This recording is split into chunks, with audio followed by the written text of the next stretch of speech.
Choose Your Legend 6 is finally here, and this is going to be my breakdown and analysis on these units. We already know all of the stats of these Brave units and also our Grant Her Battle unit.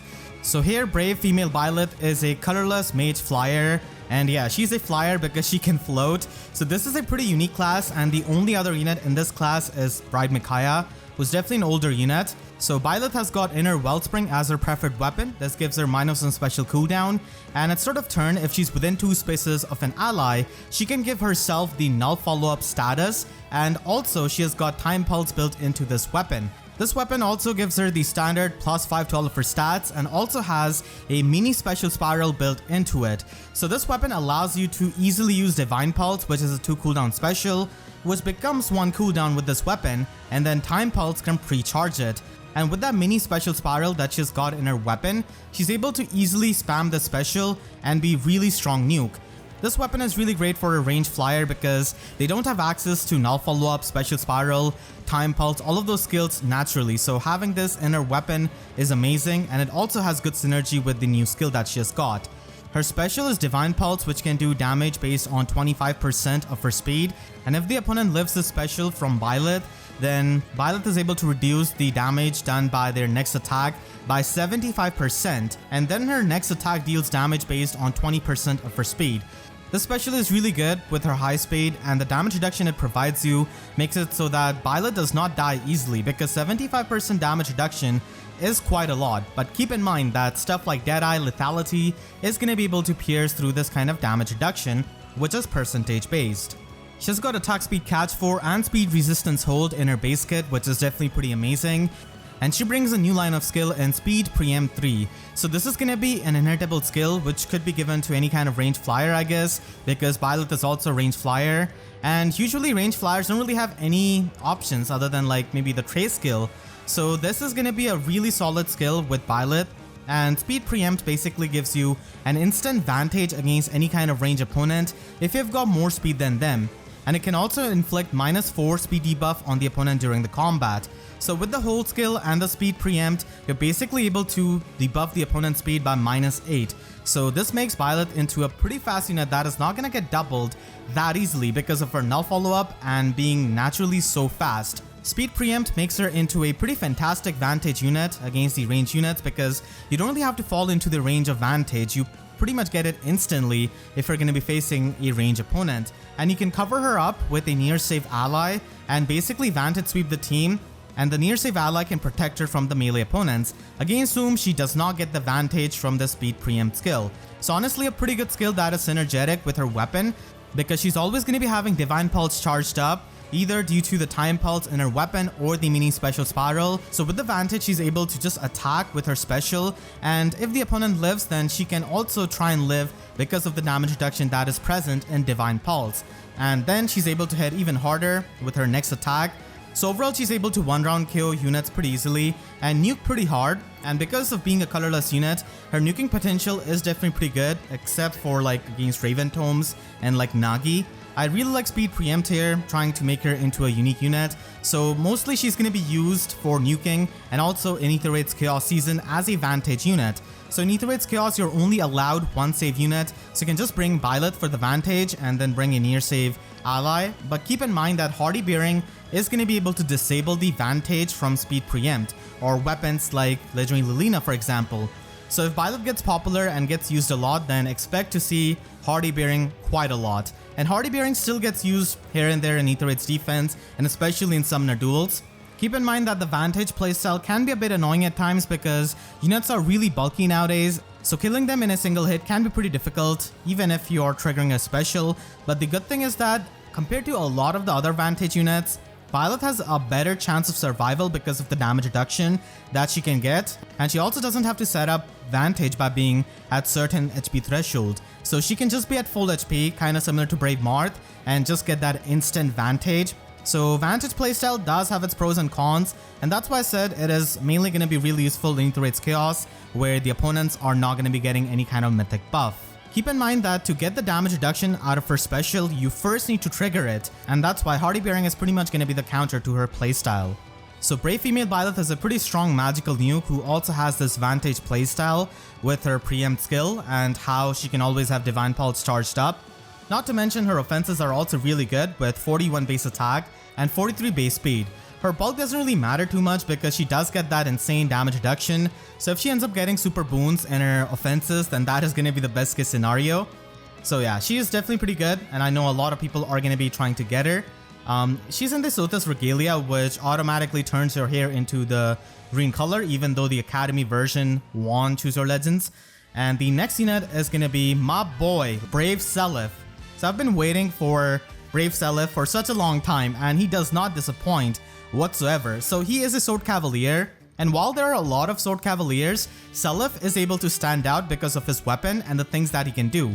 So he does take inspiration from his father, of course, and he definitely has a lot of things mixed up here. He's actually pretty fast in this alt, as you can see. He has got base 41 speed and also has monstrous base 43 attack. He's got Holy Tide Tearfing, which gives him -1 special cooldown, and also Canto 2. So this is the fixed Canto, it is not Canto remaining, and fixed Canto is pretty nice actually. I definitely like it a lot. And he is able to get that standard +5 to all of his stats, and then he's able to do true damage to the opponents based on their defense, and the percentage changes based on the number of spaces moved by the unit whoever initiated the combat. So if the foe is coming from like 4 spaces, then Seliph is able to get 40% true damage based on foe's defense, and if Seliph himself goes like 3 spaces and attacks, then he's going to be able to get 30% true damage based on their defense. So this allows him to hit so hard because even against the tanks who have high defense, he's able to scale off his true damage and hit extremely hard. Kinda similar to what Legendary Alm can do basically with his weapon and nuke really hard. Seliph pretty much does that, but at the melee range, and then of course because this is a Tearfing, he has got the miracle effect built into this weapon. So compared to a lot of the Sword Cavaliers, he's gonna be really annoying to kill because he's gonna be fast, he has got null follow-up with his Slotsy, so this can allow you to not get doubled and can ensure his survival in many matchups. This weapon makes him into a pretty good duelist who is gonna be doing a lot of damage but can also survive and be annoying to kill because of the miracle effect. He has got Luna as a special, and he has got a new line of skill in Attack Speed Clash 4. So we don't really know if this is going to be inheritable to other classes, but I guess we're going to be knowing that tomorrow. So this is a pretty incredible skill because it can not only just give you +6 attack and speed as it is, like many of the offensive skills, and you can get up to +10 attack and speed with this skill. So this skill can give you even more attack and speed depending on the spaces moved by whoever is going to be initiating the combat. So pretty similar stuff to what he does with this weapon. So with this weapon, he's able to get that true damage, and here with this skill, he's able to get the attack and speed with that same logic. And whoever initiated combat, if they travel 2 spaces or more, then he's able to neutralize any kind of attack and speed penalty on himself, which is really great because offensively, you don't really want to get slowed down with the debuffs and such. So pretty good skill. And then he has got Lull Speed Defense as a slot B. So Lull skills, not the most premium I guess, but still not the worst ones. He can also run Flow Guard actually, if you want to. That can make him even more annoying to kill when he's going to be initiating combat. And then he has got Air to Light, his exclusive skill. So this skill can give him +6 attack and speed buff, and also the null follow-up status and the extra 1 space movement. So just like Legendary Secret, he's able to get that 4 movement, which is really good, but he's not able to give that to his other allies. He does not really have the Holy Knight aura of Legendary Sigurd, but still nonetheless, this makes his mobility really good and can also make his player phase much better. And because he's so offensive and he can hit so hard, he can definitely be a pretty threatening unit. But keep in mind that we just got Summer Thor, so yeah, the stall effect is going to be really annoying. And Summer Thor in general does age pretty well with this banner because she can remove the visible statuses of these units with her duo button. So that is especially going to be really important in Summoner duels. So Seliph can function pretty well in the player phase with his mobility, with his fixed Canto, and the fact that he has got Miracle. And I can also see him being used in Summoner duels as a front liner because of his Miracle, and you can also use him in Aether Raids defense because he can hit so hard with that true damage, and because of Miracle, most of the near safe tanks are not going to be able to kill him. Even more so if you're going to be giving him Flow Guard. So he's actually going to be a pretty solid unit, even though he's yet another Sword Cavalier, but definitely pretty good with the things that he brings. Not the best unit I would say on this banner, but still pretty solid all things considered, and that makes me pretty happy. The next unit on this banner is Brave Adult Tiki, so she is present as a green infantry dragon this time around, and she can function as a pretty solid omni tank because of the base kit that she has got. So Remote Breath can give her -1 special cooldown, and it also has effective damage against dragons, which is going to be making her matchups much better against the popular dragons that get used nowadays. So she can get the standard +5 to all of her stats, and then she can also get the guaranteed follow-up attack. Now the next part of her weapon is truly what makes her unique. So if she has got some kind of damaging special, then right before attacking, in the combat itself, she can reduce her special cooldown by 1. So this is kind of similar to what Young Ike can do basically with this weapon, but here, Tiki only gets -1 special cooldown before she lands her attack in the combat. So this is going to be amazing because you can run 2 cooldown specials like Glimmer and Moonbow and not really care about any kind of guard skill of the opponent because you're always going to be able to retaliate back with 2 cooldown specials. And if she's got 5 or more resistance than the opponent, then she can increase their special cooldown and pretty much not take that special hit.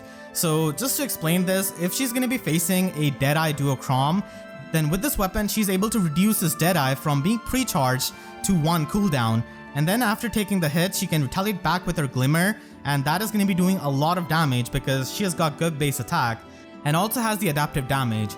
So this can be really helpful if you're going to be facing pre-charged specials like Lethality Yuri or Deadeye Duo Chrom, and if they've got null follow-up, then they can just trigger their special on the second hit and bypass their follow-up negation with the null follow-up which they might be running. So you have to keep that in mind, and that's why a tier 4 stance skill is actually a pretty good option that you can also run on Tiki, even though her default slotty skill is still really good. This makes her into a pretty solid tank because she can get the auto follow-up in both phases, so she doesn't really have to run Cooker Post, and she can also take on pre-charged special enemies and tank them much better, and also have a pretty good one-shot potential with the Glimmer that she has got. She also has an exclusive slot-based skill which is basically a better Dragon Wall, so it does have that kind of resistance-based damage reduction, and if she's above 25% HP then she can inflict -5 attack and resistance debuff on the opponent in combat. And she also has follow-up negation built into this skill, so that can make her into a really solid tank. So if her enemies do not have null follow-up, then it is going to be pretty hard for them to double her, especially if they survive her Glimmer, and the damage reduction can make her pretty tanky with the fact that she can prevent the specials of the enemies from going off with her weapon. Especially now that we have got Distant Counter Sacred Seal, she can be made into a pretty solid Omni tank by running some other slotty skills. So Tiki is all about tanking and basically omni tanking in a way by taking on multiple opponents, and she also has a new line of skill in attack resistance finish. So this skill just needs you to be within 3 spaces of an ally so that you can have +7 attack and resistance in combat, and if the unit special is ready or if their special triggered before the combat or during this combat, then they're able to get +5 true damage and also heal up 7 HP per hit. So this is the in-combat healing, which is definitely pretty good for a tank like this. So this skill is going to be pretty good for slow mages and slow dragons, being able to get +7 attack and resistance, and also being able to do true damage and heal up yourself. She also has defense resistance menace, which is a pretty good skill on a dragon because they do have the adaptive damage, and the resistance buff and debuff can create 12-point stat differential between the resistance of the units, which can make it a lot easier for her to trigger the Dragon Wall and get the max damage reduction out of her slot B skill. And the final unit from this banner is going to be Brave Chrom, and this time around he is a Lance Cavalier. He's definitely a pretty solid unit with the stuff that he can do with his assist, and quite versatile as well, as you'll see in a moment. His Lance Geardrifle gives him effective damage against armors, just like effective damage that he gets in his Legendary version and his Valentine version. So yeah, Chrom officially hates armor units, so that effective damage is definitely pretty helpful. And he also has -1 special cooldown with this weapon. He's able to get that standard +5 to all of his stats in combat, and then he can get even more stats in combats depending on the bonus status and the penalty status present on him. Now this is not going to be counting the debuffs or the buffs of him, but instead they're going to be counting the visible status that he can get. So for example, when he uses a Fate Changed, he can inflict the isolation on himself. So isolation is a penalty status, and that can give you extra 2 to all of his stats when that is going to be active. So it's really amazing how they made the isolation that he can get out of his assist into something that can give him even more stats with this kind of weapon. And whenever he uses his assist, he's going to be able to copy the status effects of the other units. So if he copies null follow-up, dodge, or any of those things, that can increase his stats even more. And there's no cap to the stat increase that he can get. So if you give him a ton of statuses, then he can definitely get so many stats in combat. So definitely a pretty fun effect. And he can also get 40% damage reduction on foe's first attack, which is definitely pretty nice for survivability. And then if he has got any kind of bonus, like a visible buff or a bonus status on him, then he's able to get special charges on both his attacks and the opponent's attacks. And this has got pretty good synergy with Surge Sparrow to spam specials like Luna, Aether, and even run Gale Force. So this weapon overall is really solid, but the thing that makes him stand out is going to be his assist of Fate Changed. So this is going to be working similar to Change Fate that he has in his Legendary version and his Valentine version. So he can just get another action after using the reposition of this skill, but he also inflicts isolation on himself. So he cannot really use this multiple times because of the isolation. And if there's any kind of bonus active on the target ally, then he can copy that status effect to himself, which makes him really versatile and so fun. So we did get to see this in the Fate channel. With the infantry speed tactic, he's able to give plus 6 speed buff and null follow-up, and then he's able to basically copy that after using a Fate Changed. So he can not only buff himself up by just using this on a buffed ally, but he can also just copy a lot of status. And this can include null follow-up status, which he can get from his slot to skill, dodge status, even the orders buff from Brave Edelgard, for example, Fallen Star of Legendary Claude. All of those positive status effects which are visible on the ally, he can basically copy that and use that himself, which is going to be really fun. So whenever we get any kind of new status effect, he can basically use that to his own advantage. But keep in mind that Summer Thor is a thing and she's really powerful. So if you keep a lot of positive status on him, and if Summer Thor uses her duo skill, then all of those status are going to be gone. So that is pretty much a counter, I guess, to him. Summer Thor and her duo button, which is definitely going to be relevant for Summoner Duels. So yeah, Brave Chrom is extremely good with his weapon and his assist, and this assist is something that can make him age better as he can combine a lot of these status effects, and it also provides that nice movement utility, which is super good for Summoner Duels or even for Arena if you do plus and merge him. He does have Surge Sparrow but no special, so that's a bit funny. He can easily run Luna or Aether as these specials, and Gale Force is also something you can do, but you're not going to be getting the healing if you run Gale Force. He has the Speed Defense Neotrace in his Slot B skill, and it's worth noting that the Neotrace skill is actually going to be getting triggered after his combat. It is not going to be triggered when he uses a Fate Changed. And he also has Infantry Speed Tactic, which definitely came quite fast after Infantry Null Follow-Up of Ascended Celica. So this speed tactic does have that tactic requirement, and it does give you plus 6 speed and also null follow-up. So having that extra speed is always pretty nice with null follow-up, and he can actually have a pretty good team up with Brave Seliph, because he can just copy the extra 1 movement and null follow-up of Brave Seliph, and then you basically have 2 cavaliers with 4 movement, and they can both be pretty solid units. So yeah, he doesn't really hit as hard with the true damage like Brave Erica from last year, and he doesn't really have the null guard which Brave Erica has got, but he definitely has the versatility with his assist, which obviously Brave Erica does not have. Comparisons are definitely going to be drawn right there since we have got 2 Lance Cavaliers, but overall I think that Brave Chrom is pretty much the best unit out of this batch, and a lot of people are going to be picking him up as their free summon. The reason being is that he's really good in a lot of the game modes. Like in Aether Raids offense with the Gale Force teams, he's going to be amazing with his assist, because you can just copy the status effect, get the null follow-up, and have a better matchup against Medius. And he doesn't really need any kind of heavy blade to get the special acceleration. He has that, so that can make him a pretty solid Gale Force unit for just moving forward his allies and also making use of these status effects. And he can also function in Summoner Duels despite the threat of Summer Thor. Especially in Summoner Duels S, you could just ban Thor teams, so he's definitely going to be relevant for that Summoner Duels metagame. And if you do plus and merge him, then he's going to be a pretty solid unit for Arena as well, because in Arena we don't really have the movement assist skill, so whenever you can have something like Chrom's assist, it is always going to be making your matches and your Arena run so much easier. But keep in mind that plus and merging them on this debut banner is definitely not the best strategy, because these Choose Your Legends banners do get their Hero Fest around anniversary, the next year or the Golden Week celebration. So that is usually considered the better time to plus 10 because of having better rates. And you can also see how these units aged until the Hero Fest. Overall, all of the Chooser Legends unit this time around are pretty solid. They're not anything too insane per se, but they're pretty solid in what they do. So we have got female Byleth as the magical nuke and also as the Vantage unit. We have got Tiki as the omnitank.